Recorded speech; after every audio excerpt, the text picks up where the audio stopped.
Well, that's certainly one way to kick off a Raw show. So, I gotta say that this is... welcome to my review of this this week's episode of Monday Night Raw.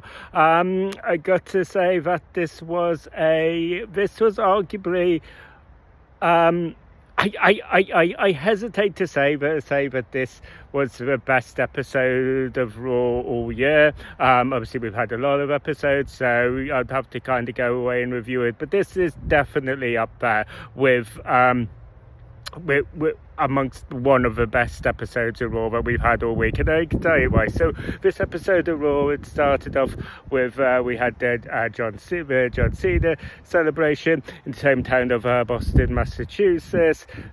We had announced the NXT versus the main roster. We basically had this was interrupted by Dominic Mysterio, and it was just such a great fan servicey moment. Obviously, there's been quite a bit of fans online and whatnot wanting this, so it was good that WWE had listened. So we had the Dominic Mysterio coming out.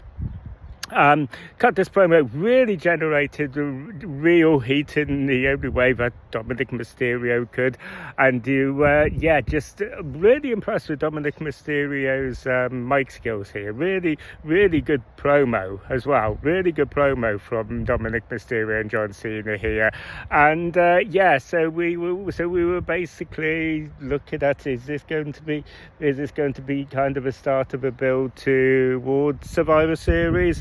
And no, we are going to do this absolutely tonight, right here, right now. And it was just, at that point, my mind was just blown. I was like, let's go. This was just the perfect way to start. If you were going to start a show and get everyone pumped up, this is the way to do it. So we had, obviously this is a match that fans had been wanting, and the in-ring performances of this match just did not disappoint. This was just a really solid match, really great in-ring performances, really nice spots as you still had the Dominic Mysterio continuing the Eddie Guerrero stuff with the chair and stuff like that. The John Cena kind of countering this, the little winks was still on the floor. Just really, really great stuff. Really nice. Just a little bit of goofiness kind of like littered on top. Thought it went a little bit maybe over the top when we had the referee getting out and Dominic Mysterio tapping out, but the referee didn't see it, but John Cena was celebrating. We were all kind of like, the fight went a bit maybe over the top there, but on the whole, really solid match, absolute banger of a way to kick things off. And we had John Cena obviously picking up a win and becoming the new intercontinental champion, which is perfect because this is the one title that's eluded him. So says had the clean sweep and just absolutely perfect. So speaking of John Cena, we had two tournament matches to determine his final opponent. This was the first one of this was between Rusev and Yes, that's right. I had a brain fart moment there, but we had Rusev and Damian Priest. Again, really solid match. Didn't outstay its welcome. Didn't need to. This didn't need to be a long match. We had Rusev picking up a win, which was the right decision. The other tournament match we got here was between Sheamus and Shinsuke Nakamura. Again, just really solid match. Right person won in Sheamus picking up a win.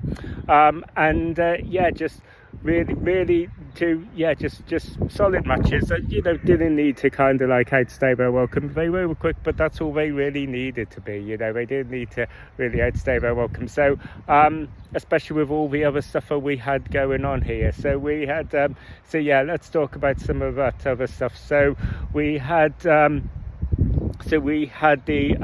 backstage stuff between where it was announced that Maxine Dupree was going to have a match against Becky Lynch, and it was going to be next week on Raw. I'm glad that they decided to do this on a random episode of Raw and not just having built this towards like Survivor Series or anything, because I think it doesn't need to be on a big PLE. I think this can be just a one and done thing on like an episode of Raw. I think that's fine.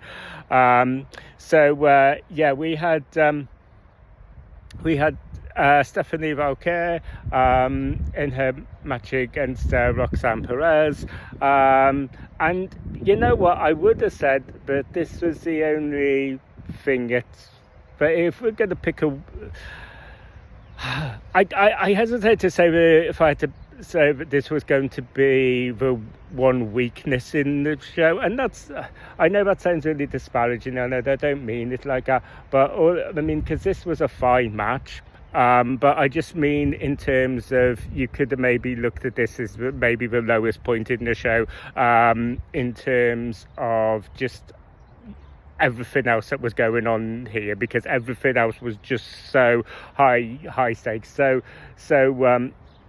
just really knocking out of the park. You could have said, this was just kind of a one little respite, but no, because we had Nikki Bella turning heel, attacking Stephanie Valkyrie, which we had kind of predicted. We had seen it like last week. I think it was she was kind of like high in the title, so we kind of saw a little bit of a heel turn. But obviously it needed to happen, and it was just the one way that you could have done this, the way it would have made sense. And it was just the one way that, like I said, you could have elevated this, and that's what they absolutely did. So yeah, what else do we have in here? Yes, we had the CM Punk coming out as well to address the issues of how last week's episode ended with Logan Paul essentially joining the Vision and sucking punch CM Punk with a brass knuckles. Come out. Logan Paul had come out, closely followed by the Vision, Bronson Reed and Braun Breaker, accompanied by Paul Heyman, and we had basically CM Punk outgunned, outnumbered. We had Paul Heyman doing this speech about how CM Punk had no allies here, so we knew that this was going to bait towards a build towards Survivor Series and Team Punk against the Vision. We had the Jey Uso coming out to help him. We had Cody Rhodes coming out, so we just got this build towards Survivor Series. Kind of we always knew what the Vision was going to look like, kind of, but we weren't entirely sure whether who was going to be on Team CM Punk, whether LA Knight was going to be joining there, whether we could have had Jimmy Uso on this with Jey Uso, all of this stuff. And I guess there's times for him to kind of like move a goalpost with this, but so we basically had that as well. And then we had our main event, where the Kabuki Warriors taking on Alexa Bliss and Charlotte Flair for the tag team titles, and this was just another really solid match, and it was refreshing to have this as a main event. It was so refreshing that we didn't have this spot with a Vision in the main event as well, and we had a women's match as the main event for this. I cannot tell you how fresh that was. So we had and this is where we had another title change, because we had the Kabuki Warriors picking up the tag team titles, and this was another one that I had kind of predicted going into it. I think it just kind of like was on the cards for the Kabuki Warriors to win here.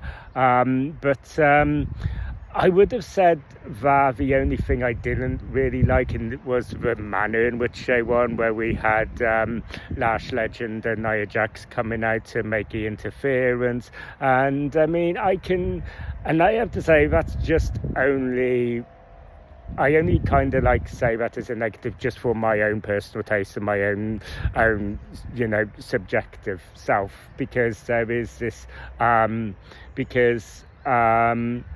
yeah, me personally, I'm not the biggest fan of Nia Jax, not the biggest fan of Lash Legend. That's something to disparage towards them. It's just, but that's wrestling. Some people are your people, some are not, and you know what I mean. So yeah, but I have to say that judging this totally from a sports entertainment standpoint and from a creative standpoint, it was absolutely the right call, because I was saying last on my review of last week's Raw about how no, it wasn't, sorry, it was on SmackDown when we had the tease between Charlotte Flair and Jade Cargill. I forget who Charlotte Flair was coming out to face now in episode. I've slept since then, but yeah, anyway, it's not important. We had the tease between Charlotte Flair and Jade Cargill, and I was absolutely saying then that the tag team division needs Charlotte Flair and Alexa Bliss. And we kind of saw this come to fruition here. Although they had lost and they had lost the tag team titles, we had the fact that we had this title change with Kabuki Warriors. We had obviously this formation of Lash Legend and Nia Jax. And all of this kind of run through Charlotte Flair and Alexa Bliss as a tag team champion. So yeah, we kind of like saw all that kind of like come to fruition where it was where as I was saying, it needed them in that division. So because yeah, it although they lost everything, that all of this build kind of went through them, and it feels like it's for ages now we've been saying that the tag division on Raw has just been absolutely in the gutter, and it has, and this just breathed some fresh life. It's like I said, you're not going to count our chickens, because how many times have we seen this? How many times have we seen these various title changes and going, this is absolutely the right call, this will breathe fresh life into it, and then they just haven't done anything with it. So I'm hoping that's not the case, but there's certainly, looking at that playing field that was set out, there's definitely reason to feel more optimistic now about the division, I feel. And yeah, like I said, really reiterate just how fresh it was to have this as a main event as well. So yeah, absolute, like I can't even say that this was a solid episode of Raw. This was an absolute fire episode of Raw. Honestly, like I said, there's the odd little thing that just wasn't to my personal taste, but yeah, looking at it from a technical standpoint, this episode of Raw did not put a foot wrong. It really got everything, knocked every little bit of this out of the park.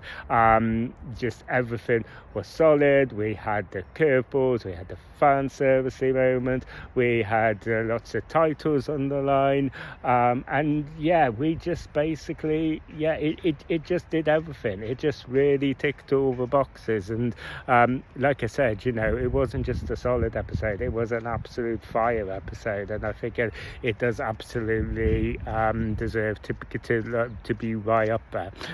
So yeah, that was pretty much it. So yeah, thank you guys for taking the time to watch this video, if you like this video and you want to see more, don't forget to ring a bell for notifications. Don't forget to like and subscribe. As always, please feel free to let me know down in the comment section about what your personal thoughts are on this episode of Raw. Forgive me having to kind of film this video out in the open on the fly of the pants. I'm visiting my girlfriend and our son, so there's not always a time to kind of like sit down, and so I'm kind of having to shoot these videos just as and when I can. So yeah, thank you guys for taking the time to watch this video, and I will see you guys on the next one. You guys take care.